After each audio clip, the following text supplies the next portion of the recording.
नमस्कार दोस्तों, आपका स्वागत है मेरे YouTube चैनल सनातन धर्म में। आज हम श्रीमद् भागवत गीता के दूसरे अध्याय को समझेंगे, तो चलिए स्टार्ट करते हैं। जैसा कि हमने पहले अध्याय में देखा कि कैसे रणभूमि में अर्जुन अपने सगे संबंधियों को देखकर मायूस होकर अपने शस्त्रों को त्याग कर रथ के पीछे जाके बैठ जाते हैं। अब आगे भगवान श्री कृष्ण हंसते हुए अर्जुन से कहते हैं कि तुम पंडितों जैसी बात करते हो और उन लोगों के लिए शोक करते हो जो उसके लायक ही नहीं है, पर तुम यह नहीं जानते कि वह पंडित ना तो जीवित का शोक करते हैं और ना ही मृत का। और ऐसा नहीं है कि तुम, मैं और ये राज्य पहले कभी नहीं था और आगे कभी नहीं होगा। हे अर्जुन, जिस प्रकार मनुष्य अपने बाल्यावस्था से होते हुए किशोर और फिर वृद्धावस्था में चला जाता है, उसी प्रकार मृत्यु के पश्चात आत्मा दूसरे शरीर में चली जाती है और ज्ञानी व्यक्ति इसके मुंह में नहीं फंसता। सुख और दुख का जीवन में बढ़ना या घटना मौसम की ऋतुओं जैसा होता है जो निरंतर बदलता रहता है। ऐसे में मनुष्य को बिना परेशान हुए उसको सहन करना सीखना चाहिए, और जो मनुष्य सुख और दुख में समान रहता है ऐसे मनुष्य को मुक्ति अवश्य मिलती है। हे अर्जुन, जो सूक्ष्म रूप से पूरे शरीर को चला रही है वह विनाशी आत्मा है जिसको कोई भी मार नहीं सकता, और जो इसे मारने की सोचता है या फिर इसको मरा हुआ समझता है वह दोनों ही अज्ञानी हैं। क्योंकि आत्मा नश्वर है, आत्मा काल के भी परे है, वह अनंत काल से है और अनंत काल तक ही रहेगी। वह आत्मा जन्म और मरण के भी परे है। जो ये बात जानता है वो कैसे किसी को मार सकता है या फिर मरवा सकता है। और यह जानकर आत्मा अव्यक्त, अपरिवर्तनीय और अकल्पनीय है, तुम्हारा शरीर के लिए शोक करना सही नहीं है। मगर फिर भी तुम सोचते हो कि आत्मा बार बार जन्म लेती है, तब भी तुम्हारा शोक करना व्यर्थ है, क्योंकि जिसने जन्म लिया है उसकी मृत्यु निश्चित है, और जिसकी मृत्यु निश्चित है उसका पुनर्जन्म भी निश्चित है। इसी प्रकार कई व्यक्ति आत्मा को आश्चर्य की तरह देखते हैं, तो कई आश्चर्य की तरह बताते हैं, तथा कई आश्चर्य की तरह सुनते हैं, लेकिन कुछ लोग इसको सुन के भी समझ नहीं पाते। इसलिए शरीर में रहने वाली इस आत्मा का वध नहीं किया जा सकता। इसलिए अर्जुन, शोक करने की जरूरत नहीं। एक क्षत्रिय होने के नाते तुम्हें ये जानना चाहिए कि धर्म के लिए युद्ध करने से बड़ा तुम्हारे लिए कोई और कर्तव्य नहीं हो सकता। इसलिए तुम्हें निसंकोच होकर अपना कार्य करना चाहिए। हे पार्थ, वह क्षत्रिय बहुत सुखी है जिन्हें ऐसे युद्ध का अवसर प्राप्त हुआ है, जिसके बाद उनके लिए स्वर्ग के द्वार खुल जाते।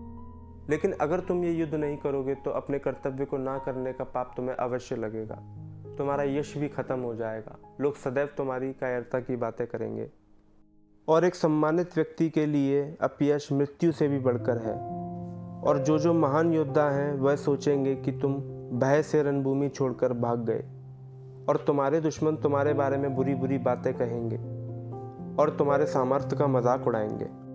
और तुम्हारे लिए इससे दुखदायी क्या हो सकता है? हे कुंती पुत्र, अगर तुम इस युद्ध में मारे गए तो तुम्हें स्वर्ग प्राप्त होगा, और अगर जीत गए तो पूरी पृथ्वी का राज्य भोगोगे। इसलिए हिम्मत के साथ खड़े हो जाओ और युद्ध करो। तुम यदि सुख दुख, लाभ हानि, विजय पराजय के बारे में ना सोचकर युद्ध करोगे तो तुम्हें पाप नहीं लगेगा, और अगर इस ज्ञान से अपना कर्म करोगे तो तुम कर्म के बंधन से ही मुक्त हो जाओगे। ऐसे किए गए कार्य में छोटी सी भी प्रगति बहुत बड़े डर से भी रक्षा करती है। भोगी ज्ञानी मनुष्य सोचता है कि स्वर्ग की प्राप्ति अच्छे जन्म तथा ऐश्वर्य से बढ़कर कुछ नहीं है। जो लोग इंद्रिय भोग तथा भौतिक ऐश्वर्य की वस्तु की इच्छा रखते हैं, उनका भगवान के प्रति पूर्ण समर्पण नहीं होता। तुम्हारे कर्म तुम्हारे वश में है, लेकिन उनके फल तुम्हारे हाथ में नहीं है। तुम ना तो उन फलों के लिए कर्म करो और ना ही उनकी कोई इच्छा करो। तुम हार व जीत की चिंता छोड़कर सिर्फ और सिर्फ अपना कर्म करो। ऐसे कर्म करने को कर्म योग कहते हैं। हे धनंजय, तुम भक्ति द्वारा बुरे कर्म से दूर रहो और भगवान की शरण करो। ऐसे तुम्हें कृपा प्राप्त होगी। भक्ति मार्ग से ही मनुष्य अच्छे और बुरे कर्मों से मुक्त हो जाता है। इस प्रकार भक्ति में लगे रहकर बड़े बड़े ऋषि मुनि और भक्त जन अपने आप को भौतिक संसार के कर्म फल से मुक्त कर लेते हैं, अथवा जन्म और मरण के चक्कर से छूट जाते हैं और परम ब्रह्म को प्राप्त हो जाते हैं। भगवान श्री कृष्ण कहते हैं, जो मनुष्य अपनी इंद्रियों से उठने वाली इच्छाओं का त्याग कर देता है वह संतोष को प्राप्त करता है और उसी को दिव्य चेतना कहा जाता है। अर्थात जो मुश्किलों के आने पर विचलित नहीं होता और दुख में परेशान नहीं होता, वह क्रोध से मुक्त होता है, वह स्थिर मन वाला कहलाता है। इस भौतिक जगत में जो प्राणी सुख दुख में समान रहता है वह पूर्ण ज्ञान स्थिर होता है। मनुष्य भौतिक सुख को छोड़ भी दे तब भी उसे भौतिक की इच्छा बनी रहती है, लेकिन परम आनंद के रस को महसूस कर वह भक्ति में स्थिर हो जाता है। अर्जुन, इंद्रियां इतनी प्रबल हैं कि स्थिर मन वाले के विवेक को भी हर लेती हैं, और जो मनुष्य इसको पूर्ण वश में कर लेता है वह मनुष्य स्थिर बुद्धि कहलाता है। जो पुरुष विषयों के ध्यान में रहता है उसकी प्राप्ति हो जाती है, प्राप्ति होने से कामना होती है, इच्छा के पूर्ण होने से क्रोध की उत्पत्ति होती है, क्रोध से अविवेक होता है, अविवेक से स्मरण शक्ति नष्ट हो जाती है, स्मरण शक्ति नष्ट हो जाने पर बुद्धि क्षय हो जाती है, बुद्धि के क्षय होने पर बुद्धि का नाश हो जाता है और बुद्धि के नाश होने पर विनाश हो जाता है। जो पुरुष राग द्वेष से रहित अपने मन को वश में रखता है वह शांति को प्राप्त होता है। शांति मिलने पर सभी दुखों का नाश हो जाता है। प्रसन्न चित्त वाले की बुद्धि निश्चल होती है। जो पुरुष योग युक्त नहीं उसकी निश्चल बुद्धि उत्पन्न नहीं होती। ईश्वर में भावना नहीं होती, भावना के ना होने से शांति प्राप्त नहीं होती।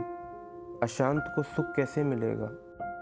जैसे वायु नाव को जल में खींच ले जाती है, उसी प्रकार इंद्रियां उस पुरुष की बुद्धि का नाश कर देती हैं जिसका मन विषय सिद्धि से इंद्रियों के पीछे लगा रहता है। इस कारण हे महाबाहु, जिसने इंद्रियों को विषयों से स्वार्था रोक रखा है उसकी बुद्धि स्थिर है। जो सब प्राणियों की रात है उसमें संयमी जागता रहता है, और प्राणी मात्र जिस समय जागते हैं मुनिजनों की वह रात्रि है। जल से भरे समुद्र में और नदियों का जल भरने पर भी वह अपनी मर्यादा पर रहता है। उसी प्रकार जिस पुरुष में इच्छा के ना रहने पर भी सब विषय भोग प्रवेश करते रहते हैं उसी को शांति मिलती है।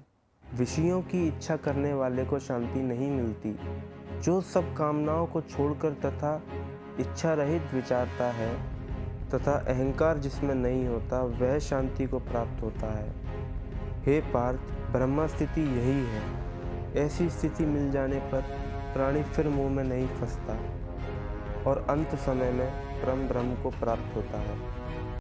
और इसी के साथ दूसरा अध्याय समाप्त होता है। अगर आपको वीडियो पसंद आई तो इसको लाइक कीजिए, ज़्यादा से ज़्यादा शेयर कीजिए एंड सब्सक्राइब करिए। धन्यवाद।